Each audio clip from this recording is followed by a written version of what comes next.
Jai Hind everyone. In our last class, we started a very prominent thinker, path-breaking thinker, Karl Marx. उनके बारे में मैंने आपको बताया था कि कैसे his views eventually impacted the world so much that throughout the 20th century, at least the second half of the 20th century, we had the entire world divided into two parts, communism dominated world and capitalism dominated world. तो हमने देखा था कि Karl Marx की क्या beginning थी, क्या उनके मेन वर्क्स थे, उनकी खुद की लाइफ के बारे में हमने थोड़ा सा पढ़ा था एंड मोस्ट इंपॉर्टेंटली हमने एक आइडिया के बारे में पढ़ा था जिसका हमने आइडिया को क्या बोला था, Karl Marx idea of alienation.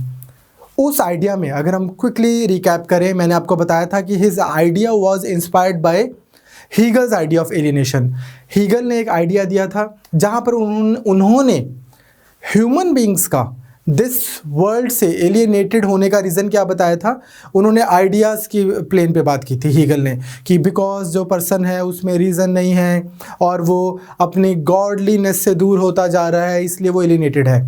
On the other hand, मैंने आपको लास्ट क्लास में एक बात बताई थी कि that Karl Marx as a thinker is very this worldly. He is not talking about some ideas, he is not talking about some other world, unlike Plato, unlike so many other philosophers जो बोलती हैं कि एक दुनिया है, ideas हैं और एक ये फिज़िकल वर्ल्ड है और फिज़िकल वर्ल्ड तो कुछ है ही नहीं. ये क्या है कि ये कुछ है ही नहीं है, ये बस आपकी प्रोजेक्शन है, आपकी मैनिफेस्टेशन है उस रीज़न की, उस आइडिया की प्रोजेक्शन फिज़िकल वर्ल्ड्स की shapes and sizes and images ले लेती है. तो कार्ल मार्क्स ये सब नहीं बोल रहे हैं, वो बोलते हैं कि यार क्लियर प्रैक्टिकल मैटर जो है, जो दुनिया है, यही इंपॉर्टेंट है, यही है ट्रूथ, यही रियलिटी है, हमें आइडियाज़ में मत उलझाया जाए. एंड देन हमने उसमें सबसे इंपॉर्टेंट एक चीज़ जो की थी हिज आइडिया ऑफ एलियनेशन, जिसमें उन्होंने क्या बोला था कार्ल मार्क्स ने. ही सेड कि the way production system is designed specially in capitalist system, उसमें क्या हो रहा है कि मुझे एक लार्जर प्रोडक्शन सिस्टम का एक बहुत छोटा सा एक टास्क दे दिया जाता है. वो टास्क भी मैं क्यों कर रहा हूँ? Because I have to feed people at home, I have to put food on the table. मेरे बच्चे हैं, मेरी बीवी है, मेरी फैमिली है, उनको मुझे पालना है. इस वजह से मैं एक जॉब ले लेता हूँ. उस जॉब में मुझे क्या करना है, बस सारा दिन लेट्स टेक कि मैं किसी मैन्युफैक्चरिंग फैसिलिटी में काम करता हूँ और मुझे बस सारा दिन क्या करना है, कोई पिस्टन है बस उसको चलाते रहना है और इधर लेट्स से कि कोई शेप इंस्ट्रूमेंट है वो शेप चेंज करता रहेगा और बस सारा दिन मेरे को ऐसे ही पीसेस चेंज करते रहने हैं. या फिर मुझे लेट्स से अगर मैं थोड़ा सा और बेटर एग्जांपल लूँ कि एक चेयर है, एक चेयर का मेरे पास सिर्फ इतना टास्क है कि ये वाली जो लेग है इसको मुझे येलो कलर का पेंट करना है बस. बाकी ये वाली लेग कोई और पेंट करेगा, यहाँ पे कोई और कुछ और बनाएगा, ये सीट को कोई और बनाएगा, इसका डिज़ाइन किसी और ने बनाया है. अब क्या हो रहा है कि मैं बस यही लाइफ में सारा दिन यही करता जा रहा हूँ. अगर मेरी मेंटल फैकल्टी बोलती है कि यार मैं एक काम करूँ, क्या मैं इसको थोड़ा सा डिफरेंट शेप साइज़ का कर सकता हूँ, तो नहीं, मैं तो एक लेबर हूँ, मैं तो एक लेबर क्लास हूँ, मैं एक वर्किंग पर्सन हूँ जिसको बस इतना टास्क दिया गया है. So much so that I can't even change the shade of the colour. अगर मुझे बोला गया है कि ये बॉटल ग्रीन होना चाहिए तो बस फिर वो बॉटल ग्रीन ही होना चाहिए, किसी और कलर का भी मैं पेंट नहीं कर सकता हूँ. जितने बजे मुझे बोला था उतने बजे मुझे आ जाना है, जितने बजे मुझे बोला था उतने बजे मेरी छुट्टी हो जाएगी, जितने बजे मुझे बोला था कि एक बेल बजेगी तेरा खाने का टाइम हो गया, उस समय मुझे खाना खा लेना है और फिर एक बेल बजेगी तो मेरा खाना खाने का टाइम खत्म हो गया. अगर मुझे उससे 2 घंटे पहले भूख लगी थी तो भी मेरे को 2 घंटे वेट करनी है. अगर मुझे उस समय भूख नहीं लगी थी तो भी मुझे उस समय खा लेना है, क्योंकि उसके बाद मेरा प्रोडक्शन का टाइम शुरू हो जाएगा. और प्रोडक्शन में मैं क्या कर रहा हूँ, बस एक मंडेन एक्टिविटी. तो इससे क्या हो रहा है मैं कौन हूँ for all practical purpose. At least अगर मेरी सुबह 8 बजे से लेकर रात के 8 बजे तक जॉब थी, इन 12 घंटे के लिए मैं एक रोबोट हूँ, मैं ह्यूमन बीइंग हुई नहीं. मेरी फीलिंग, मेरी मेंटल फैकल्टी, मेरी इंटेंशन कुछ भी ऐसी नहीं है जो मेरी यहाँ पे अप्लाई हो रही है. धीरे धीरे अगर ये चेयर तो एक बहुत छोटा एग्जांपल है, फिर भी जब मैं फाइनल चेयर को देखूंगा तो मुझे पता लगेगा कि हाँ ये देखो, ये बहुत अच्छा पेंट दिख रहा है, ये मैंने किया है. बट अगर जितना बड़ा ये ऑब्जेक्ट होता जाएगा, लेट्स टेक ये एक ट्रेन है, इतनी बड़ी ट्रेन, उस ट्रेन के इंजन में मेरे पास सिर्फ एक ही जॉब थी कि यार मेरे को सिर्फ उसमें बोल्ट्स फिट करने थे, बस बोल्ट्स ऐसे फिट करते रहने हैं. अब जितना बड़ा ये ऑब्जेक्ट होता रहेगा, जितने बड़े सिस्टम में मैं काम कर रहा हूँ, यहाँ पर क्या हो गया क्या है, मेरे को कोई सेंस ऑफ अटैचमेंट हो रही है इस चीज़ से? नहीं, मुझे पता ही नहीं है कहाँ पे लग रहा है, क्यों लग रहा है, कैसे लग रहा है. In fact if you gotten a chance to visit any manufacturing facility even today in cities like Durgapur, in cities like Jamshedpur, in cities like Ludhiana, in cities जो cities manufacturing dominant हैं, there you will see that working class people, labour वाले जो लोग हैं जो factories में काम कर रहे हैं, उनको ये भी नहीं बहुत बार पता होता कि वो किस प्रोडक्ट पे काम कर रहे हैं, कहाँ ये इवेंचुअली यूज़ होगा, किस चीज़ के लिए ये है, क्या है ये, कुछ भी नहीं. बस उनके पास एक प्रोडक्ट आएगा, उनको बोलना तुमने बस ऐसे बेंडिंग मशीन पे बेंड करते रहना है और दिन के तुम्हें 500 चीज़ें जो हैं वो बेंड करनी है. अब बेंडिंग मशीन आ गई है, पहले वो भी नहीं था. बट उस पर्सन के बारे में ये बोलते हैं कि सोचो कि उनको बोला कि यार ये देखो भाई, ये है एक ह्यूमन बीइंग और ये है एक मशीन. मेरे को एक छोटे से लोहे को बेंड करना था क्योंकि ये कहीं किसी बड़ी इंस्ट्रूमेंट में यूज़ होगा, और इसको बोल दिया कि यार ये देख भाई, मशीन तो 500 कर रही है, हमें तो 1000 पीस चाहिए या 900 पीस चाहिए, 400 तो तुम भी करके दो, हमारे पास तो एक ही मशीन है. अब वो भी मशीन के साथ में बस यूँ लगा हुआ है कि हाँ जी हाँ जी हाँ जी हाँ जी, वह एक जगह पे मशीन काम कर रही है, एक जगह पे एक ह्यूमन बीइंग काम कर रहा है. धीरे धीरे देखो इसको क्या लग रहा है कि इसका जो स्टेटस है वो क्या बन गया है. अगर हम ह्यूमन उस सेंस में बात करें तो अकॉर्डिंग टू कार्ल मार्क्स क्या हो रहा है, ये एक बहुत मशीन लाइक स्टेटस बन रहा है. ये पर्सन जो है, ये पर्सन, ये ह्यूमन बीइंग है, ये इंसान है, ये कोई मशीन नहीं है. इमोशनल लेवल पे, इमोशंस के लेवल पे ये इसको कब फील होगा? ये इसको तब फील होगा जब ये खाना खाएगा, जब ये घर जाके एंजॉय करेगा, जब ये सेक्स करेगा, वो चीज़ें जब ये करेगा जो ह्यूमन वाली हैं, फिजिकल एनिमेटेड, वो जो आपको एक लिविंग बीइंग बनाती हैं. Otherwise for all practical purpose क्या है, धीरे धीरे धीरे धीरे एनिमल इन यू जो है, जब वो बाहर निकलता है तो आपको ह्यूमन लगता है, और जब ह्यूमन इन यू जो है वो तो उसकी तो कोई जगह ही नहीं है. इस तरह से क्या हो जाता है कि एक बहुत ग्रिम सी पिक्चर कार्ल मार्क्स पेंट कर रहे हैं. तो सबसे पहले इसको क्या होगा, सबसे पहले इनको अपने अब काम से कोई अटैचमेंट नहीं रही और एक एलियनेटेड सा हो गया कि ये अलग है, मैं अलग हूँ. धीरे धीरे फिर कौन सा इंजन बना दिया होगा कोई यार, इनको किसी ने बोला तुम्हें पता है आजकल यार इकॉनमी बहुत अच्छी चल रही है, चल रही होगी भाई. इनको किसी ने बोला तुम्हें पता है आजकल इकॉनमी बहुत ख़राब चल रही है, चल रही होगी भाई. धीरे धीरे धीरे धीरे धीरे धीरे अजीब सी डिटैचमेंट होने लग गई इनको. किस चीज़ से? पहले तो प्रोडक्ट से हुई, फिर जो तरीका है प्रोडक्शन का उससे हुई, फिर ओवरऑल नेचर से ही होने लग गई, और फिर like I said in the last class, वो धीरे धीरे धीरे अंकल इतने डिटैच हो जाते हैं. ये पर्सन 30 साल बाद इनको जब रिटायरमेंट हो रही होती है तो ये वो वाले अंकल बन जाते हैं जो बच्चों की बॉल नहीं वापस करते. जस्ट बिटर है लाइफ में. 10 बच्चे ग्राउंड में खेल रहे हैं, आके बोल दिया यहाँ नहीं खेलना, यहाँ पे सैर करनी होती है. बिटर है, परेशान है अंकल. रैंडमली लोग जो 2 बच्चे चल रहे हैं उनको बोल रहे हैं बच्चे आप ये क्या कर रहे हो यहाँ पे, ऐसा अंकल क्यों कर रहे हैं? बिटर है बस. अब तुम्हारे घर वालों ने यही सिखाया है, रैंडम लोगों को ज्ञान पेल रहे हैं. वो क्या है, वो बस अब परेशान है. वैसा वाला ह्यूमन बीइंग आपने क्रिएट कर दिया है. और ये बोलते हैं कि उससे क्या होता है कि ओवरऑल जो एलिनेशन जो है, मैन जो है वो इतना ज़्यादा एलिनेटेड फील करता है कि नॉट ओनली अब उसको उस प्रोडक्ट से कोई अटैचमेंट नहीं है, उसको ओवरऑल अपनी एग्जिस्टेंस से ही देखोगे तो वो एलिनेटेड फील करता है. Man will be redeemed from alienation. कहाँ पर? बोलते हैं जब हम ये कैपिटलिज्म का जो प्रोडक्शन सिस्टम है इससे बाहर निकलेंगे और जब हम कम्युनिज्म की सोसाइटी बनाएंगे. ऐसा क्यों है? ऐसा क्यों है? ये बोलते हैं कि कम्युनिज्म की सोसाइटी में प्रोडक्शन कैसे होगी. एक पर्सन है जिसको लगता है कि यार जैसा मैं पेंट कर देता हूँ ना ऐसा कोई पेंट करके दिखाए, मुझे भाई मज़ा आ जाता है पेंट करने में, ठीक. और वो पर्सन जो है वो चेयर की लेग की पेंट करता है. उसको लग रहा है यार मैं शाम को पेंटिंग करूँगा बढ़िया सी, देखना इतनी सही चेयर बना के दूंगा. तो वो शाम को पेंट कर रहा है, उसको सुबह पेंट करने की ज़रूरत ही नहीं है. वाई?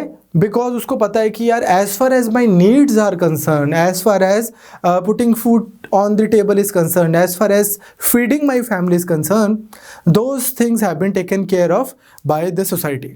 जो हमने ये निज़ाम बनाया है कम्युनिस्ट निज़ाम, इसमें मेरी ज़रूरतें तो उनका तो ख्याल रखा ही जा रहा है. अब क्या हो रहा है, अब मैं कोई एक्सक्लूसिव स्फीयर ऑफ एक्टिविटी नहीं है जिसको मेरे को बस यही फॉलो करनी है. I can become active in any field and I can become accomplished in any field that I wish to be. मेरा आज मन कर रहा है कि यार मेरे को तो, हालांकि you can see modern day के हिसाब से अगर आप देखें the way system is design today, it may sound too impractical in the sense कि मान लो मेरी एक फैक्ट्री है और एक पेंटर मैंने वहाँ पे रखा हुआ है जिसने प्रोडक्ट पे फाइनली पेंट करना है, बोला सर 3 दिन बाद आके बहुत सही पेंट करूँगा। 2 लोग मेरे सर पे खड़े हैं कि यार मेरे को भैया आज प्रोडक्ट डिलीवरी दो, तो आई डोंट नो कि ये कैसे होगा। दूसरी चीज़, मार्क्स बोलते हैं कि बात सिर्फ यही नहीं है, मेरा आज पेंटर बनने का मन था, मैं पेंटिंग कर रहा था, कल मुझे लगा यार मेरे को कंस्ट्रक्शन करनी है, मैं वहाँ कंस्ट्रक्शन करने लग गया। मुझे लगा नहीं यार कंस्ट्रक्शन नहीं, मुझे तो कोई बी चीज़ करनी है, मुझे तो कोई डी चीज़ करनी है, मैं वो करने लग गया। अब आप एक बार सोसाइटी के नज़र से ना देखते हुए इसको एज एन इंडिविजुअल के नज़र से देखिए। If all your necessities are being taken care of and you are presented with this choice that you can be whatever you want, आप गोविंदा हो राजा बाबू के, आज आप लॉयर हो, कल आप डॉक्टर हो, परसों आप पुलिस वाले हो, एंड देन सो ऑन। आपकी कोई नेसेसिटी नहीं है, कोई ज़रूरत नहीं है आपकी। देन उस सेंस में देखा जाए तो ये तो बहुत फ्रीडम वाली बात तो है भाई, पूरी आज़ादी मिल गई। मेरा नहीं है आज मन लेक्चर लेने का, क्यों? क्योंकि मुझे लगा कि यार आज तो मैं डांसर बनूंगा और मैं डांस करने चला गया। अगले दिन मुझे लगा नहीं यार मेरे को तो लेक्चर लेना है, मैं लेक्चर लेने आ गया। अगले दिन मुझे लगा कि नहीं मैं यार मुझे तो कंस्ट्रक्शन करनी है, मैं कंस्ट्रक्शन करवानी शुरू कर देता हूँ, एंड देन सो ऑन। उस सेंस में अगर आप देखो तो मैं कितना ही फ्रीडम है मेरे पास में। तो असली फ्रीडम फ्रॉम नेसेसिटीज जब हो जाएगी तो फिर इंडिविजुअल के पास कंप्लीट फ्रीडम होगी। अब मैं भी इडियट तो हूँ नहीं कि मुझे लगेगा आज ये कर लेता हूँ, शाम को ये कर लूँगा, सुबह ये कर लूँगा। मैं भी आराम से बैठूँगा। अगर मेरी नेसेसिटीज़ पूरी हो जाएंगी तो मेरा रीज़न थोड़ी चला जाएगा। मुझे लगेगा कि यार you know what, I always wanted to make a car.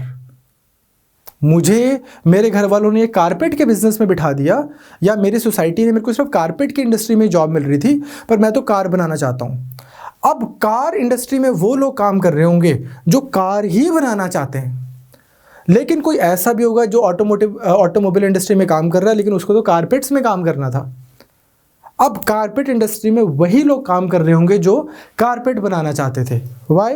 Because कोई भी पर्सन इसलिए नहीं काम कर रहा है कि यार उसको नेसेसिटी है कि बस यही करते रहना है, उसको एक साइकोलॉजिकल स्टिमुलेशन मिल रही है उस चीज़ को काम करने में, उसको एक मेंटल हैप्पीनेस मिल रही है। अब कार्ल मार्क्स बहुत क्लियरली ये बोलते हैं कि यार ऐसा नहीं है कि कम्युनिस्ट सोसाइटी में लेबर नहीं होगी ऐसा नहीं है कि लोगों को वो सब काम नहीं करने होंगे। लेट्स से ऐसा नहीं है कि कम्युनिस्ट सोसाइटी में ऐसा नहीं होगा कि कोई पर्सन है उसकी सिर्फ इतनी ही रिस्पॉन्सिबिलिटी है कि उसको यहाँ पे नट बोल्ट स्क्रू करने, क्योंकि ऐसा तो नहीं है कि अगर आप अपना पॉलिटिकल सिस्टम चेंज कर लोगे तो ट्रेन के चलने का मैकेनिक्स चेंज हो जाएगा। वो तो तब भी वैसी चलेगी, नट्स तो तब भी कसने पड़ेंगे। बात यह है कि लेकिन वो कौन कसेगा? वो कसेगा जिसको लगता है कि यार मैं इतना सही काम करता हूँ ना फास्टनर्स का, जैसे नट्स मैं बना देता हूँ कि आपकी पूरी, चाहे आपका पूरा स्ट्रक्चर हिल जाए पर मेरे स्क्रूज एंड मेरे नट्स जो मेरे बोल्ट्स हैं ये नहीं हिलेंगे। इतने ज़बरदस्त मटेरियल का इतना फाइन फिनिश के मैं यहाँ पे फास्टनर्स लगा के दूंगा कि एक एक नट बोल्ट आपको एलॉय जैसा दिखेगा। वो पर्सन वो सारा दिन नट लगाए, कोई प्रॉब्लम नहीं है, और वो लगाएगा भी, क्योंकि अब वो चॉइस से कर रहा है, इसलिए नहीं कर रहा कि यार उसको ये नट बोल्ट लगाना मीनिंग दे रहा है उसकी लाइफ को। वो ह्यूमन है, इंसान है। अगर ब्ला ब्ला ब्ला ब्ला ब्ला तो इंसान हो तुम, वो वाले प्लेन पे बात कर रहा है। एंड देन इवेंचुअली एक कार्ल मार्क्स का एक फेमस कोट है कि that it will be possible for me to do one thing today and another tomorrow, to hunt in the morning, to fish in the afternoon, rear cattle in the evening, criticize after dinner, doing just that which gives me pleasure without ever becoming a hunter, a fisherman, a shepherd or a critic. This will be the real state of freedom for man, and from alienation and exploitation this will be the real freedom. ये वाली freedom कि यार तेरी मर्जी है तो जो मर्जी कर ले, ऐसा बोल के, और उसको आपने एक ऐसे विशेष साइकिल में डाला है कि जहाँ पर उसको वो person has to come back to the same toxic place, doing same toxic job over and over and over and over again so that he can sustain in this capitalist society. How is this how is this freedom और liberty. तो Karl Marx का जो ये विचार है, ये वाले इनके जो विचार हैं, उनकी डेथ के 50 साल बाद I think economic and philosophical manuscript में मिले थे, जो उन्होंने बहुत जवानी में लिखे थे। तो आप देख सकते हैं कि यंग एज से ही कार्ल मार्क्स को इस निज़ाम से, इस सिस्टम से प्रॉब्लम थी कि जहाँ पर you are suppose to work throughout your day without having any sense of association with the kind of work that you are doing. जैसे जो लोग घरों पे पेंट कर रहे होते हैं, अगर मान लो कोई पर्सन आपके घर पे काम चल रहा है, पेंट कर रहा है कोई दीवार पे, आप उसको बोलोगे भैया इसको रुक जाओ, इस दीवार को पहले पेंट कर दो और सुनो इसको हरा कर दो, ठीक है जी, वहाँ पे वो हरा पेंट करने लग जाएगा। आप उसको बोलो भैया अब इसको रुक जाओ, पहले टेबल है इसको आप पॉलिश कर दो और ये ब्राउन कलर का कर दो, वो करने लग जाएगा। उसकी कोई अटैचमेंट ही नहीं है। अगेन आजकल आप फिर भी देख सकते हैं कि वो पर्सन जो है वो पेंट कर रहा है, शायद उसने कान में गाने लगा रखे हैं, सामने कोई टिकटॉक वीडियो चल रही है और कहीं से वो कुछ एंजॉयमेंट के ज़रिए निकाल रहा है। बट आपको खुद को टेलीपोर्ट करना है आज से 150-200 साल पहले की प्रोडक्शन वाली सोसाइटी में, जो आपको उसमें दिखती है। एक वो है ना डिटेक्टिव सीरीज होती है जो ब्रिटेन की, मेरे दिमाग में नहीं आ रहा अभी, ठीक। तो द पॉइंट इज दिस कि वो वाला जो उस समय का ब्रिटेन है, प्रोडक्शन जो हो रही है, वर्कर्स बस लगे हुए हैं और उसके मतलब लाइफ में कोई सेंस ऑफ मीनिंग नहीं है। सुबह अगर काम पे जाएंगे तो शाम को घर पे खाना होगा, इसलिए काम पे जाना है। वहाँ पर खड़े हैं, वहाँ पे 500 बंदे खड़े हैं, हाँ बेटा तुम भी आ जाओ, तुम भी आ जाओ, तुम भी आ जाओ, तुम भी आ जाओ, चलो जी हमें आज 10 वर्कर्स की ज़रूरत थी, हमने रख लिए, चलो। और वो वर्कर सारा दिन बस फिर वो स्पिनिंग कर रहे हैं, ड्रिलिंग कर रहे हैं, जो भी व्हील चला रहा है, कोई मशीन पे काम कर रहा है एंड सो ऑन। तो उस तरह के सिचुएशन में कार्ल मार्क्स फिलोसफिकली ये बात बोलते हैं कि वो एलिनेट हो गया पर्सन, और उस एलिनेशन का सोल्यूशन क्या है? कॉम्युनिज्म। कॉम्युनिज्म में भी लेबर होगी, वहां पर भी वो सब कुछ होगा, बट वो अलग किस्म से होगा। It's like this, when you love someone, तो फिर क्या होता है? फिर अगर आपको उनको मिलने के लिए इंटर कंट्री भी जाना पड़े तो आप पैसे वैसे बचा के फ्लाइट ले लोगे, आप पहुंच जाओगे। But when you don't love someone, तो अब पड़ोस में उनके घर पे कोई फंक्शन हो, कोई उनके घर पे कुछ हो, अच्छा बुरा कुछ भी हो, आपको कोई ना कोई आप बहाना सा ढूंढ लेते हो, या मजबूरी हो तो घर वालों के साथ ज़बरदस्ती चले जाते हो कि चलो यार जाना तो पड़ेगा ही। तो द पॉइंट इज दिस कि when you do something because you want to do that thing, not because it is incumbent on you to do that you have to do this thing, तो फिर Karl Marx के हिसाब से आपके पास real freedom है from alienation, from exploitation. However, ये चीज़ एक एजम्पशन पे बेस्ड है that all your basic necessities are being taken care of. मुझे पर्सनली ऐसा लगता है कि अगर से एक ऐसा सिस्टम बना हुआ है जहाँ पर किसी के ऊपर कोई डिसिप्लिन वाली या फिर कोई just the way we humans are, अगर किसी के ऊपर कोई प्रेशर ही नहीं है, not too much of pressure, now again we can disagree on how much is too much, but अगर से कोई sense of accountability नहीं है, sense of responsibility नहीं है, तो तो ये कैसे होगा that everything all the basic necessities are being taken care of already। अब उसमें आप इस तरह से आर्ग्यू कर सकते हैं कि सर आप ऐसे देखें ना कि वो लोग खेती करेंगे जिनका खेती करने का मन है, तो ऑब्वियसली वो जिनका मन है खेती करने का, वो या जिनका एग्रीकल्चर में जाने का मन है, अब वही लोग जब एग्रीकल्चर में है तो वो ज़्यादा से ज़्यादा इन्वेंशन करेंगे, ज़्यादा से ज़्यादा दिमाग लगाएंगे, और ऑफ कोर्स प्रोडक्शन बहुत ज़्यादा हाई हो जाएगी। सिमिलरली वो लोग बेसिक चीज़ें सारी वो करेंगे जो उनका करने का मन है, तो ज़्यादा से ज़्यादा प्रोडक्शन होगी। ऑफ कोर्स साइंटिफिक रेवोल्यूशन भी आ चुका है, मशीन्स भी हैं, तो हो सकता है, मतलब I have always been highly indecisive of this particular thing कि can it work, can it not work. अगर हम इस तरह का कम्युनिज्म ले आएँ, और इसको मैं कुछ नहीं मानता हूँ कि सर चाइना में फेल हो गया है या रशिया में फेल हो गया तो कम्युनिज्म फेल हो गया है। ऐसे तो कैपिटलिज्म भी बहुत दुनिया में फेल हुआ है और कैपिटलिज्म बहुत दुनिया में सक्सेसफुल भी हुआ है। तो ऐसे कोई चीज़ अगर रशिया में चाइना में फेल होगी तो वह एज एन आइडिया बेकार है, ये तो मतलब मेरे को कभी समझ नहीं आया। बट मतलब I personally I have always been highly indecisive of Marx साहब कि यार वो जो बोलना चाह रहे हैं, a part of me like really wants that to happen but a part of me is really unsure and apprehensive. Anyways, I hope आपको कार्ल मार्क्स समझ आ गया, मतलब आइडिया ऑफ एलिनेशन समझ आ गया। नेक्स्ट इनका आइडिया है जिसको हम बोल सकते हैं डायलेक्टिक्स, या उसी के साथ में एक सब्सिक्वेंट आइडिया है जिसको हम बोल सकते हैं हिस्टोरिकल मटीरियलिज्म। यहाँ पर भी हेगल से इंस्पायर्ड है। आपको याद होगा जब मैंने हेगल करवाया था तो मैंने बोला था कि हेगल के बारे में कार्ल मार्क्स साहब एक बात बोलते हैं that Hegel's dialectics is standing on its head, it must be turned right upside down. मतलब क्या है, हेगल ये क्या बोल रहे थे, वो बोलते हैं कि यार जो आइडिया है, जो माइंड है, माइंड ही इंपॉर्टेंट है, आइडिया ही इंपॉर्टेंट है, और आइडिया से ही हिस्ट्री प्रोग्रेस की है, और मैटर अपने आप में कुछ नहीं है। लेट्स से ये गाड़ी की चाबी, वो बोलेगी कि ये गाड़ी की चाबी कुछ नहीं है, ये आपके आइडिया, कि यार आपको एक आइडिया है गाड़ी की चाबी की, तो आपके लिए एक मेंटल आपकी प्रोजेक्शन है ये। Similarly that can be said about everything. और उसी में अब मैं आपको एक एग्जांपल समझाना चाहता हूँ, या एक मिनट आप समझ लें। हिस्ट्री की जो अंडरस्टैंडिंग है, तारीख की अंडरस्टैंडिंग जो है, उसके कॉन्टेक्स्ट में हेगल बोलते हैं कि हिस्ट्री में क्या हुआ है, आइडियाज़ मूव किए हैं। 3 तरह से हम हिस्ट्री को समझने की कोशिश करते हैं। पहली तरीका वो है जिस तरह से बचपन से आप हिस्ट्री पढ़ते आए हैं, फर्स्ट वे। उसमें क्या है कि इवेंट्स होते गए, आपने तारीख को पढ़ा, आपने इतिहास को पढ़ा, पर किस तरह से कि ये हुआ था, फिर ये हो गया, फिर सल्तनत आई, फिर मुगल्स आए, फिर ब्रिटिश आए, फिर अपने वाले आ गए, फिर ये हो गया, फिर वो हो गया।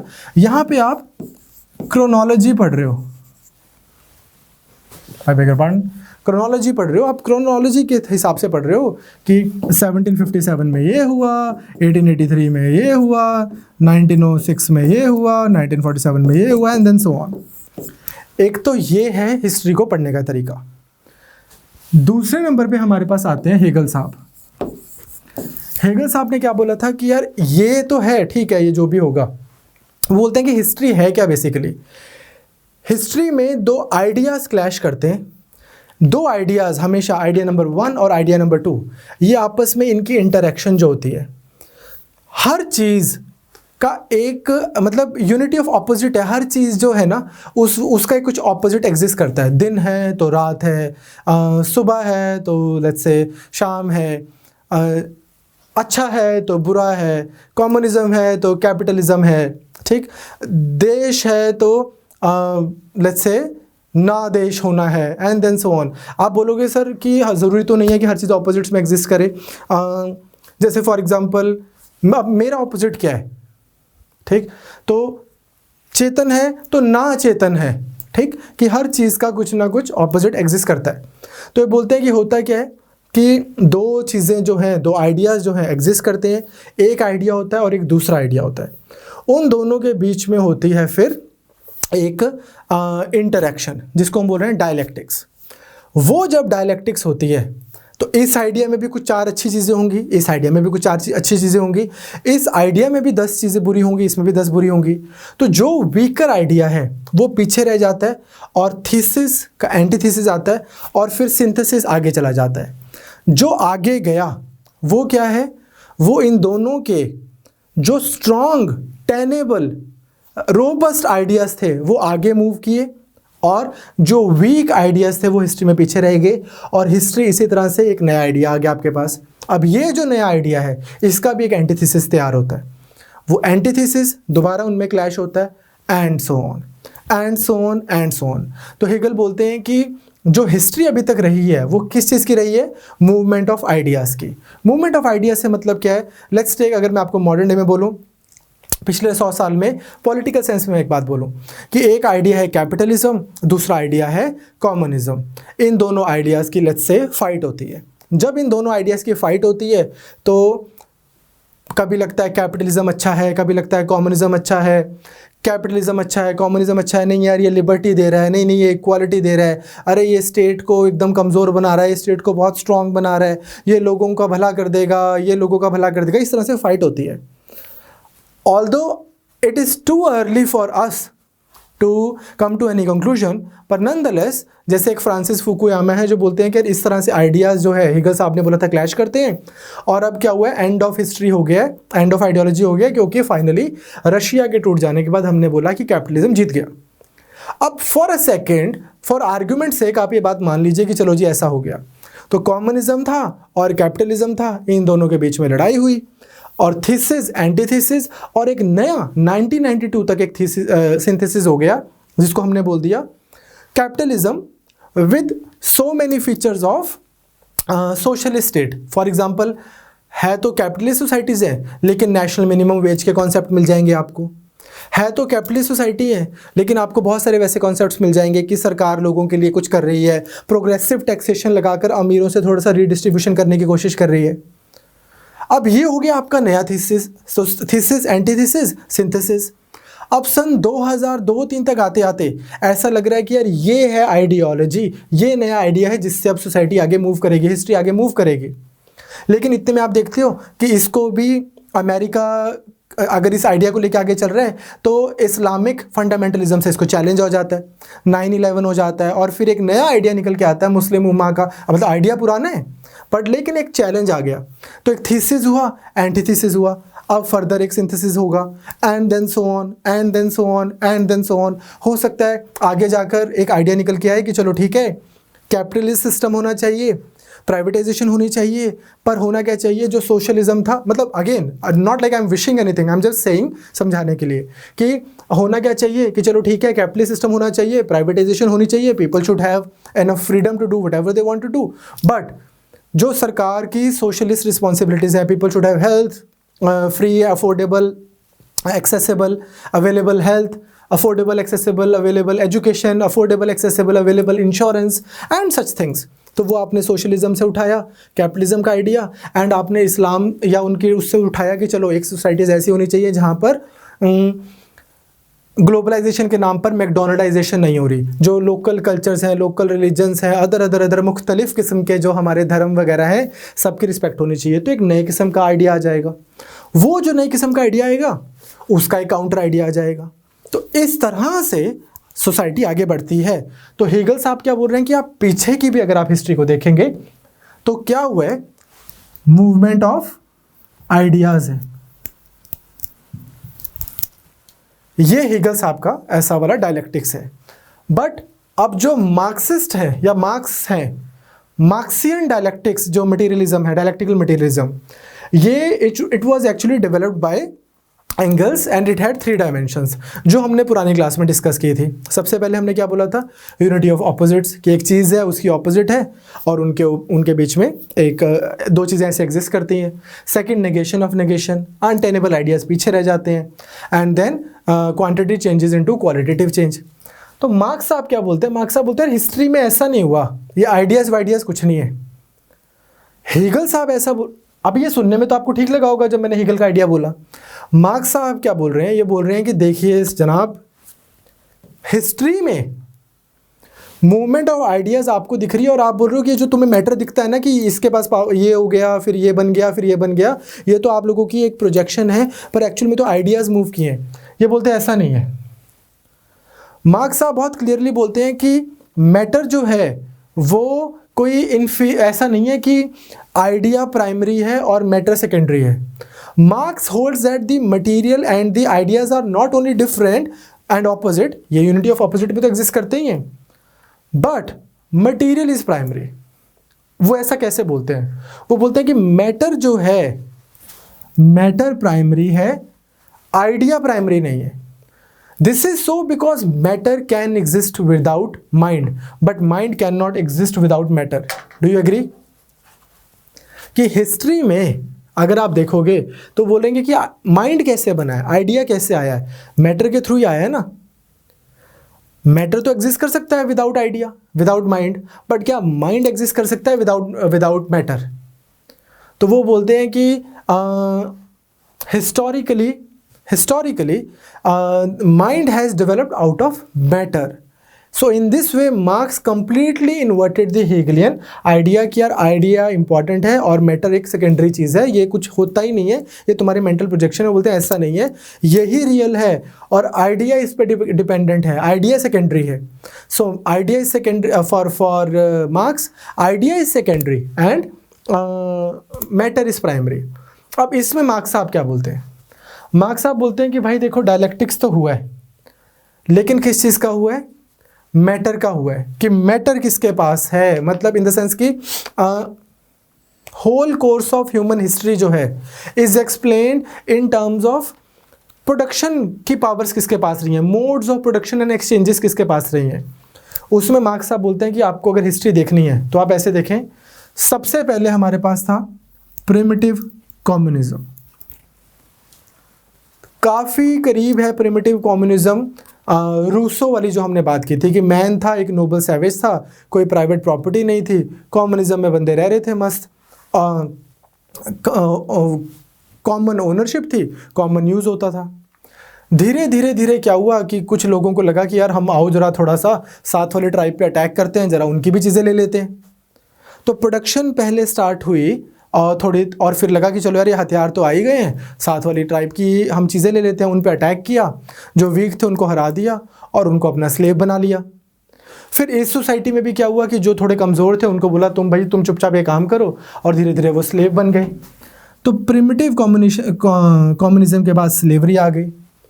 स्लेवरी के बाद में जैसा कि आप जानते हैं कि फ्यूडलिज्म आ गया, और फ्यूडलिज्म के बाद में आ गया कैपिटलिज्म। तो मार्क्स साहब क्या बोल रहे हैं कि हिस्ट्री जो है वो इस तरह से नहीं मूव की कि आइडिया था, फिर दूसरा आइडिया, फिर तीसरा आइडिया, फिर चौथा आइडिया। पहले इस तरह की प्रोडक्शन होती थी और इस तरह की एक्सचेंजेस होती थी, फिर इस तरह की प्रोडक्शन होती थी और इस तरह की एक्सचेंजेस होती थी, फिर इस तरह की एक्सचेंजेस प्रोडक्शन होती थी, फिर इस तरह की एक्सचेंजेस होती थी, और यही आइडिया चलता रहा। अब इसमें आप एक बार और एक चीज़ समझे जो मैंने लास्ट क्लास में भी बात की थी। लेट्स से हमने लास्ट क्लास में क्रिकेट का एग्जांपल लिया था। एक तो आप क्रिकेट की हिस्ट्री को आप ऐसे जान सकते हैं कि हाँ 19 मतलब लेट्स से मान लो 1903 में कोई मैच हुआ था जी, ऑस्ट्रेलिया का और इंग्लैंड का, और इसको पहला ऑफिशियल इंटरनेशनल मैच बोलते हैं। Well this may not be factually true, I am just giving an example. फिर उसके बाद 83 का वर्ल्ड कप इंडिया जीत गया, उसके बाद में 87 का I don't know probably West Indies जीत गया होगा, फिर 92 में पाकिस्तान जीत गया, एंड देन सो ऑन। एक तो आप क्रोनोलॉजिकली पढ़ सकते हैं। अगर मैं हीगल के सेंस में बोलूँ तो हीगल कैसे क्या बोलेंगे अगर उनको क्रिकेट की हिस्ट्री को देखना हो? ही वुड से कि पहले जेंटल्समैन क्रिकेट होता था, ठीक, फिर क्या हुआ, फिर थोड़ा थोड़ा जो क्रिकेट है वो 6 डेज से मतलब एक नया आइडिया आया कि जेंटलमैन के साथ साथ में हल्की सी अग्रेशन भी होनी चाहिए, फिर थोड़ा एग्रेसिव क्रिकेट होने लग गया। फिर एक नया आइडिया आया कि एग्रेसिव के साथ साथ में थोड़ा सा टेक्निकली क्लासिक भी होना चाहिए। फिर नया आइडिया आया कि स्क्रू टेक्निकल अच्छी प्लेसमेंट, बस like idea is to win the match. और फिर उसके बाद में बहुत ज़्यादा ऐसा वाला क्रिकेट होना शुरू हो गया। एक पर्सन जो वन था ये बिल्कुल क्रोनोलॉजी को फॉलो कर रहा है हिस्ट्री की, हीगल साहब आइडियाज़ को फॉलो कर रहे हैं। मार्क्स साहब क्या बोलेंगे? मार्क्स साहब बोलेंगे सबसे पहले क्रिकेट होता था बिकॉज क्रिकेट के जो बैट है, बॉल है, ग्राउंड है, स्टेडियम है, इसको कंट्रोल करता था ऑस्ट्रेलिया इंग्लैंड। तो सबसे पहले था ऑस्ट्रेलिया इंग्लैंड का क्लासिक। उसके बाद में क्या हुआ, इंग्लैंड में काउंटीज़ बन गई, और ये जेंटलमैन क्रिकेट जो आपको दिख रहा है ये सिर्फ एक कल्चर है। ऐसा क्यों? क्योंकि इंग्लिश के पास कंट्रोल था क्रिकेट का। अगर वही कंट्रोल किसी और के पास होता तो वैसा होता। तो it is who is controlling, whoever is controlling a particular thing, उसके ही आपको आइडिया सामने, ideas of the ruling society become the ruling ideas of the society. तो उसके बाद में इंग्लिश क्रिकेट पॉपुलर हो गया बिकॉज इंग्लैंड जो था वो कंट्रोल कर रहा था। उसके बाद में क्या हुआ, एक आईसीसी बन गई। तो आईसीसी बनने के बाद में बिकॉज नाउ एक इंटरनेशनल क्रिकेट बॉडी कंट्रोल कर रही है, तो क्या हो गया, वर्ल्ड कप्स होने लग गए।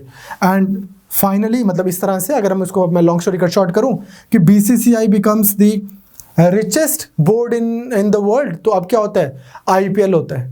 ऐसा नहीं है, ये बोलेंगे कोई ऐसा आइडिया नहीं है कि धीरे क्रिकेट से अब फास्ट क्रिकेट पे मूव हो गए। According to Karl Marx English county system से बीसीसीआई के पास पैसा आ गया। तो it is the Jay Shah जिसकी वजह से 2020 होता है, ना कि लोगों का टेस्ट, ना कि कोई आइडिया चेंज हो गया। ये तो whoever is controlling the productive forces, जो भी आपका रिलेशनशिप है प्रोडक्शन में, वो डिसाइड करता है हिस्ट्री का कोर्स। बात तो इतनी बुरी नहीं है भाई। अगर आज भी क्रिकेट ब्रिटेन में बैठे हुए कोई बुजुर्ग से अंकल लोग जो हैं, ब्रिटिश लोग वहाँ के चला रहे होते, तो आई डाउट कि वैसा चल रहा होता कि यार भाई मेरे इस पे इतने लगा दे, मेरे उस पे इतने मतलब हालांकि बैटिंग तो सिर्फ यूके में लीगल है, but you see what Marx is trying to say here. I am pretty sure all of you जो ऑलरेडी बैकग्राउंड से हैं इसके, उनको तो ये काफ़ी जुवेनाइली लग रहा होगा, but so many students are not from humanities background, they may be encountering this idea for the first time, hence I've tried to draw this analogy, but a random one though, but I hope you understand कि वो बोल रहा है कि यार जो control करता है इकोनॉमी, जो प्रोडक्टिव फोर्सेस जिस तरह से काम करती हैं, उस तरह से आपकी जो है वो आगे बढ़ती है, हिस्ट्री आगे बढ़ी है।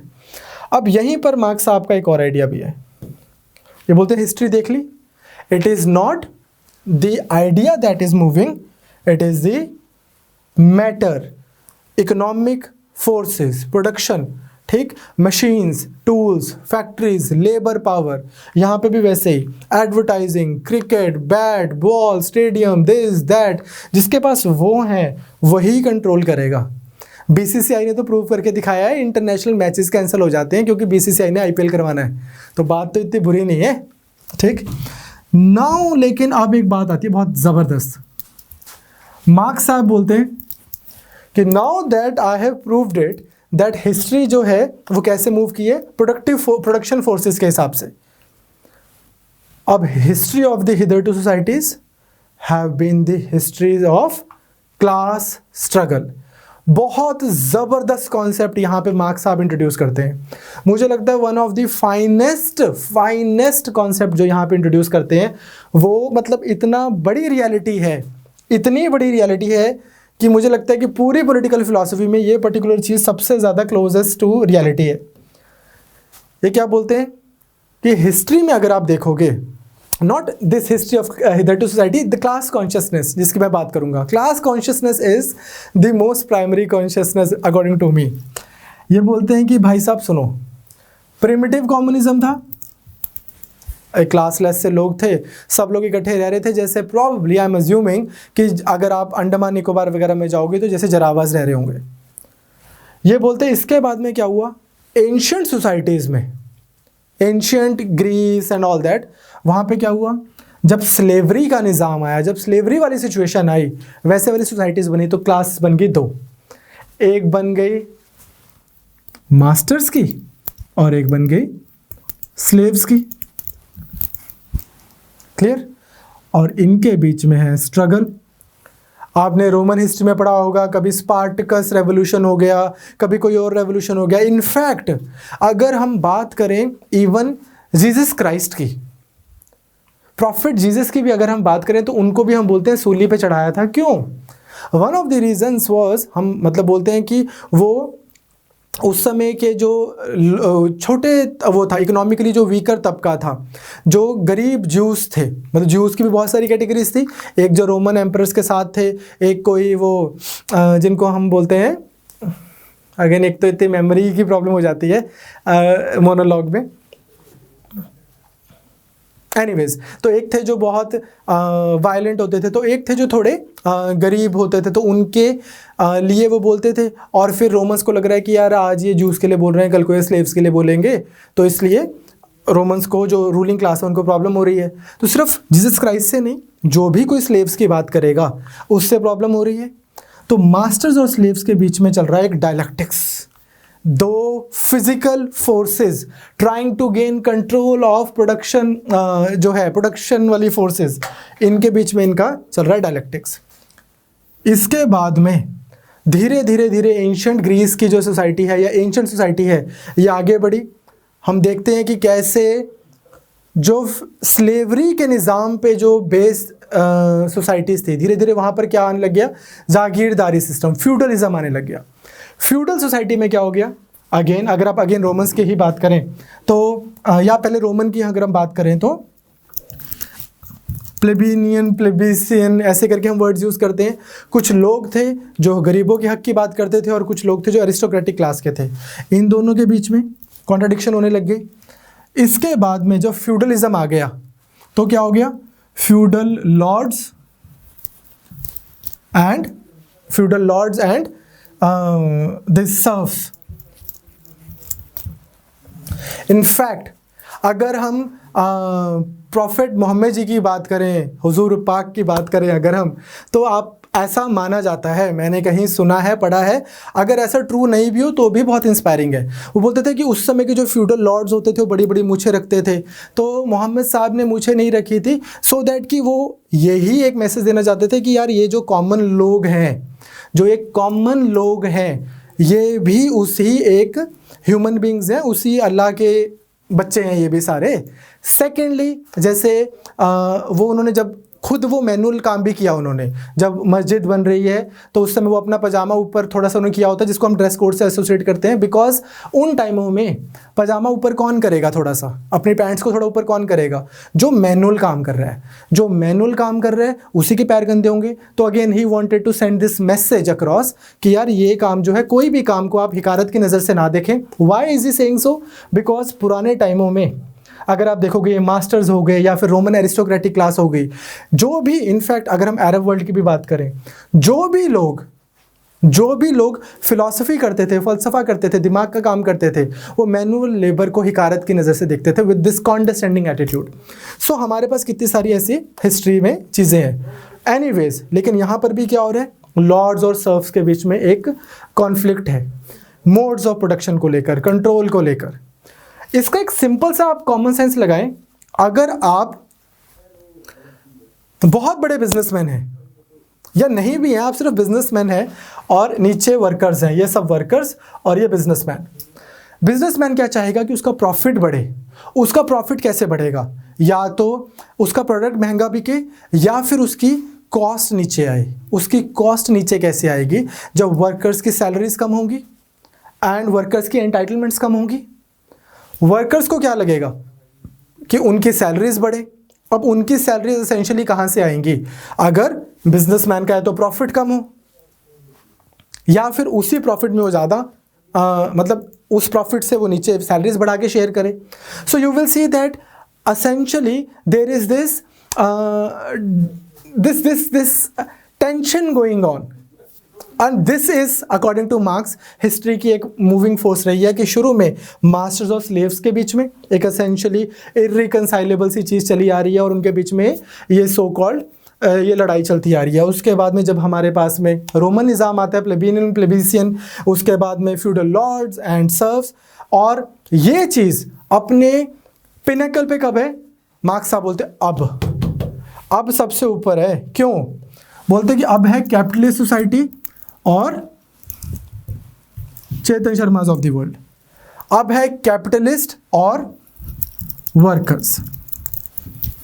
हेंस उनकी एक स्टेटमेंट जो एक किताब शुरू होती है कि workers of the world unite, you have nothing to lose but your change. सालो तुम्हारे पास और है भी क्या, लड़ लो और हो जाओ इकट्ठे सारे के सारे दुनिया में। हम और इसके ऊपर बात करेंगे। तो इस तरह से what he is trying to say, ये बोलते हैं कि अब कैपिटलिज्म में क्या हो गया। अगर आप देखोगे कैपिटलिज्म में क्या हो गया, पहले जैसे भी निज़ाम रहे हों, जैसे भी सोसाइटीज़ रही हों, अकॉर्डिंग टू मार्क्स ऐसा नहीं है कि जो वर्कर है ना वो कंप्लीटली रिप्लेसेबल है। बट साइंस के आने के बाद में, मशीन्स के आने के बाद में प्रोडक्शन बहुत ज़्यादा बढ़ गई है। प्रोडक्शन बढ़ने से क्या हुआ है, इनके पास प्रॉफिट बढ़ते गए हैं।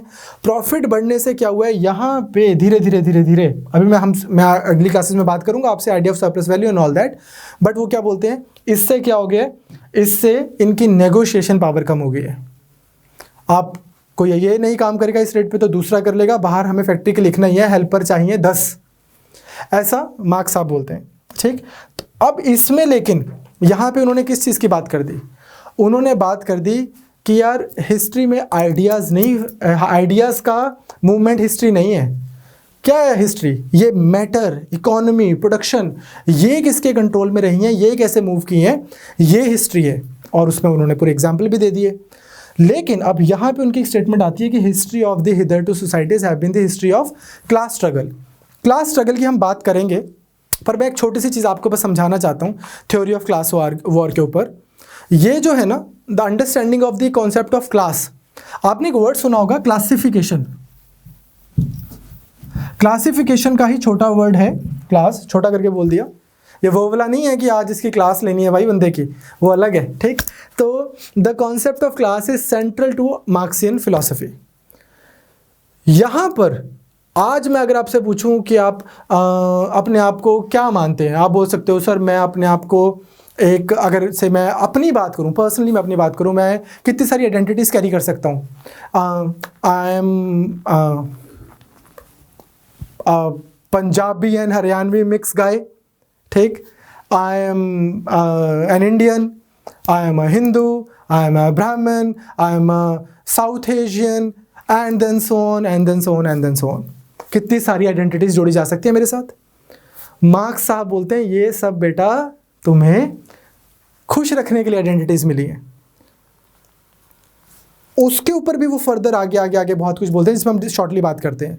But the only criteria on the basis of which a class of a person is determined is his ownership, that is control of means of production. भैया ये बताओ, आपके पास land, capital, machines and technology, इन चीजों पे control है? अगर है तो सुनो, आज से आप हो बुर्जुआ, आज से आप हो हैव, ये आपकी एक आइडेंटिटी है। कोई पूछे कि कौन हो तुम, तो आपने बोलना है मैं हूं एक्सप्लॉइटर। ऐसा मार्क्स बोल रहे हैं। वो बोलते हैं कि एक होती है ये वाली क्लास जो होती है हैव क्लास, जिनके पास लैंड, कैपिटल, मशीन्स, टेक्नोलॉजी, इस तरह की चीज़ों की ओनरशिप है। और दूसरी कौन सी क्लास होती है? Those who own only labour. बोला आपके पास क्या है? मेरे पास भगवान ने बाजुएं दी है मेहनत करने के लिए। शाबाश शाबाश, आ जाओ, तुम हो प्रोलेटेरिया, एक्सप्लॉइटेड क्लास, तुम हो लेबर। क्लासेस के कॉन्टेक्स्ट में मार्क्स साहब बोलते हैं कि देखिए जी, आपकी बाकी जितनी भी कॉन्शियसनेस है अपनी अपनी क्लास को लेकर, कि मैं प्रीस्ली क्लास का हूँ कि मैं नॉन प्रीस्ली क्लास का हूँ, अगर हम यहाँ की बात करें, ठीक। हमारी कंट्री में से कास्ट सिस्टम बहुत स्ट्रांग होता है कि मैं ब्राह्मण हूँ, मैं क्षत्रिय हूँ, मैं जट हूँ, मैं यादव हूँ, मैं ये हूँ, मैं वो हूँ, मैं गुजर हूँ, एंड देन सो ऑन, ठीक। वो सब चीज़ें जो हैं वो मार्क्स साहब को लगती हैं कि यार ये इनका कोई मतलब नहीं है। जैसे आपको इकोनॉमी जो अपने सर पढ़ाते हैं Raghav sir, he shares this anecdote that he was in Delhi once, और दिल्ली में जो एक कोई ट्रेन स्टेशन, बस स्टेशन है, बड़ा क्राउडेड, बहुत क्राउडेड होता है, और कहते हैं वहाँ पर एकदम से काले शीशे वाली स्कॉर्पियो आई इतनी तेज़, और उसके आगे लिखा हुआ है गुजर आया, और वो एकदम से फिर वो जब गई स्कॉर्पियो तो पीछे लिखा हुआ था गुजर गया। तो एक आइडेंटिटी है मेरे पास कि यार हम हैं गुजर। मार्क्स के हिसाब से ना, या ये हैव है या ये हैव नॉट है, बात खत्म हो गई। इसको समझने के लिए आप ये देखो कि let's take religion. If you are a poor Muslim और आपको साथ में बैठने की इच्छा है किसी बहुत सेलिब्रेटेड, बहुत अमीर मुस्लिम से, सऊदी अरेबिया के किंग से, तो चाहे आप उसके साथ में रिलीजन शेयर कर रहे हो, एमबीएस के साथ में आप नहीं बैठ सकते। On the other hand, if you are a very rich Christian, atheist, Hindu, Buddhist, Jain, Parsi, ठीक, एनी अदर रिलीजन, और आप बहुत अमीर हो, तो हाँ वो इंडिया आएंगे तो आपको बुलाया जाएगा, स्पेशल इन्विटेशन आएगा कि सर खास लोगों को बुला रहे हैं और ये साहब आए हैं। और ये साहब भी इनको ऐसे थोड़ी मिलेंगे कि यार ये तो मेरे रिलीजन के लोग नहीं है, बहुत प्यार से मिलेंगे। अगर आप पुअर हो तो बस आप पुअर हो, आप फिर Hindu poor, Muslim poor, Sikh poor, Christian poor, सब तुम एक क्लास के हो। हिंदू अमीर, मुस्लिम अमीर, क्रिश्चियन अमीर, सब एक क्लास के हो। अमीर पाकिस्तानी और अमीर इंडियन दो दोस्त हैं, कोई उनमें कोई मुद्दा नहीं होगा, वो एक क्लास के होंगे। अब ऐसे थोड़ी है कि से सचिन तेंदुलकर या कोई भी वही सेलिब्रेटेड क्रिकेटर हैं, और या कोई भी फॉर दैट मैटर कि आप पाकिस्तान के कोई सेलिब्रेटेड क्रिकेटर हैं तो उनको यहाँ पे इज्जत नहीं मिलेगी, उनको वहाँ पे इज्जत नहीं मिलेगी। जो दो लोग जो अमीर लोग हैं वो एक क्लास से बिलोंग करते हैं, और वो लोग जो गरीब लोग हैं वो दूसरी क्लास से बिलोंग करते हैं। वाई? क्योंकि मतलब ये मैं आपको सिर्फ समझाने के लिए बोल रहा हूँ, मार्क्स इस सब बातों में नहीं बोल रहे हैं दुनिया भर की, सिर्फ आपको समझ आ जाए। मार्क्स तो ये बोलते हैं कि यार अगर से मान लो अंबानी है, अदानीज हैं, मार्क जकरबर्ग है, ठीक, वो अमेजोन वाले दगाए, ठीक, वो है, ये सब एक क्लास के लोग हैं, Jeff Bezos and so many other people, ये सब एक क्लास के लोग हैं। बिकॉज ये कौन है? These are the ones who control land, capital, machine, technology, and उसके बाद में ऑल दोज पीपल, चाहे वो अमेरिका के हों, इंडिया के हों, पाकिस्तान, बांग्लादेश, ये सब जो हैं ये गरीब लोग हैं, ये एक्सप्लॉइटेड लोग हैं। तो हैव्स और हैव नॉट्स, इनके बीच में वॉर चल रही है। The classes are defined by Marx on the basis of twin criteria of a person's place in the mode of production, तुम हो कहाँ पर मोड ऑफ प्रोडक्शन में, इधर के इधर, and his position in terms of relation of production.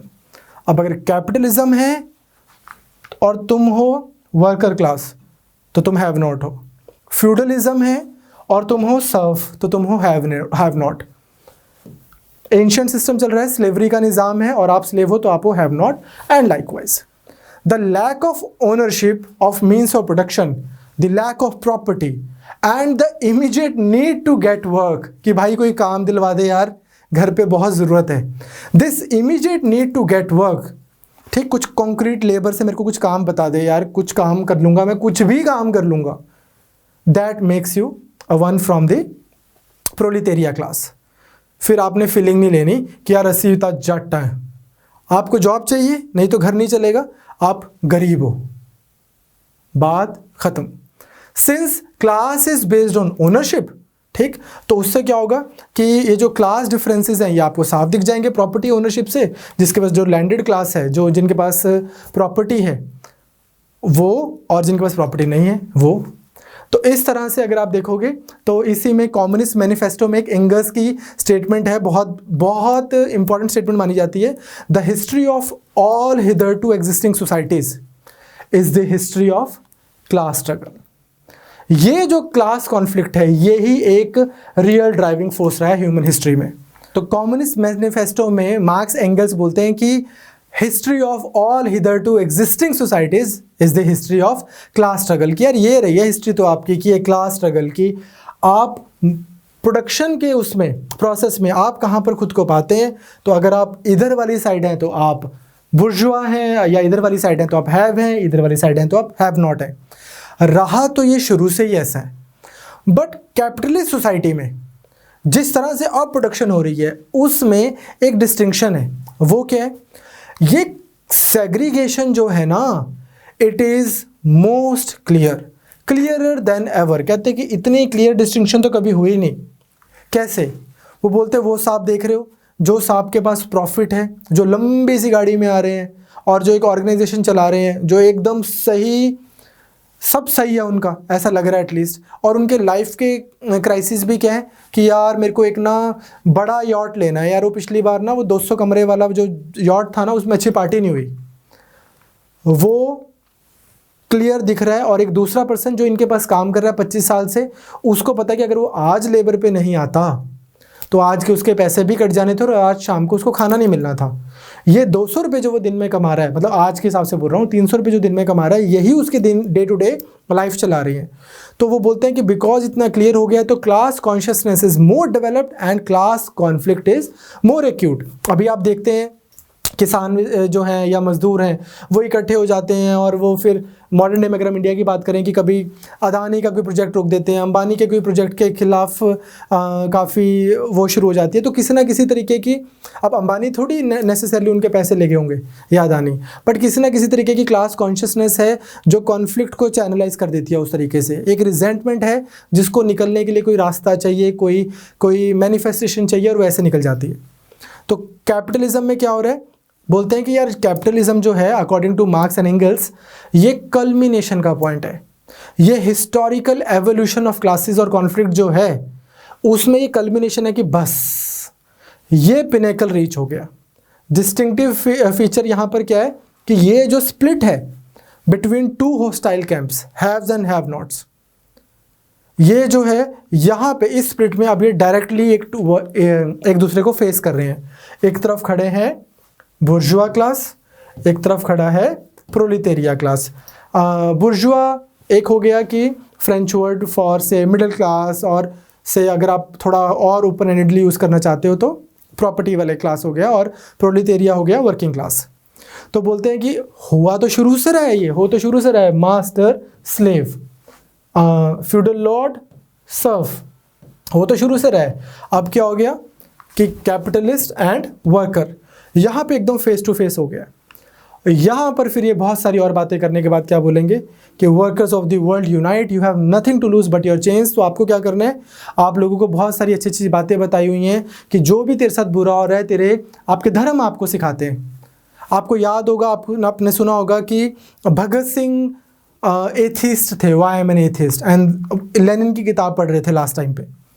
ये Lenin, marks, जितने भी ये सब कम्युनिस्ट लीडर रहे हैं, इनका ये मानना है कि religion, nation, these ideas, these are opium to the masses. क्या है ये?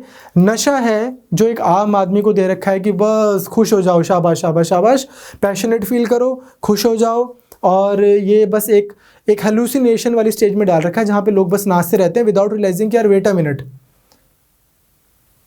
ये क्या है, मेरे पास तो कुछ है ही नहीं। और ये एक ऐसा कोइंसिडेंस है कि जो अमीर हैं वही अमीर रहते हैं, जो गरीब हैं वही गरीब रहते हैं। ये कैसा नेशनलिज्म है, ये कैसा रिलीजन है, जो रिलीजन्स आपको सिखाते हैं कि यार अगर आपके साथ में कुछ बुरा हो रहा है तो आपके कर्म होंगे, कोई बात नहीं, आगे अच्छा होगा, नेकी कर दरिया में डाल, दरिया में डालते डालते मेरा खत्म हो गया यार सारा सिस्टम, और जो दूसरा पर्सन है वो बढ़िया रह रहा है। ये एक ऐसा सिस्टम है। तो मार्क्स वगैरह क्या बोलते हैं, religion, nationalism, these ideas are opium to the masses. And then ये बोलते हैं कि वर्कर्स को यूनाइट हो जाना है पूरी दुनिया के, इन सब बंदरों में भी नहीं फंसना है कि यार ये पाकिस्तानी है, ये इंडियन है, ये चाइनीज़ है, ये जापानीज़ है, सब इकट्ठे हो जाओ, नेशनलिज्म की बाउंड्रीज तोड़ दो, रिलीजन की बाउंड्रीज तोड़ दो, इन सब में मानना बंद करो, एक ही चीज़ में मानो कि आप हैव हो या हैव नॉट हो, तभी आपकी प्रैक्टिकली इस दुनिया में सिचुएशन चेंज होगी। क्या करना है, इकट्ठे होकर एक रेवोल्यूशन लेके आना है, वायलेंट सा। क्यों? क्योंकि violence is the midwife of the change. आपको एक थोड़ा तगड़े होकर एक वायलेंट सा रेवोल्यूशन लेके आना है। ये जो रूलिंग क्लास है इसको ख़त्म कीजिए, डिक्टेटरशिप लेके आनी है प्रोलेटेरियात की, आम आदमी की, वर्किंग क्लास की एक सरकार होगी, और फिर वो रिडिस्ट्रीब्यूशन करेगी। जब वो रिडिस्ट्रीब्यूशन करेगी फिर एक ऐसी सोसाइटी आएगी जो इस सोसाइटी इस वर्कर्स के लिए जो होगी। क्यों? क्योंकि क्लास कॉन्शियसनेस भी दो लेवल्स पे ऑपरेट करती है, पहली क्लास इन इटसेल्फ और दूसरी क्लास फॉर इटसेल्फ।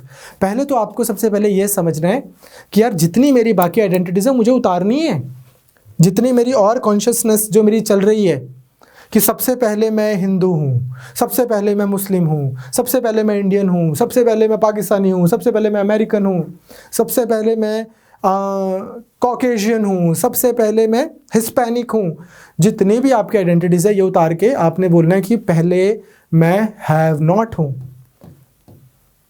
गरीब। Now that you have this consciousness, now जितने भी हम हैव नॉट हैं, अब मैं हैव नॉट हूँ और मैं किसके लिए हूँ, मैं हैव नॉट्स के लिए हूँ। चलो भाई सो जाओ सारे इकट्ठे, आज जरा थोड़ा खून खराबा करें, और इस तरह से फिर आपको सिस्टम चेंज कर देना है।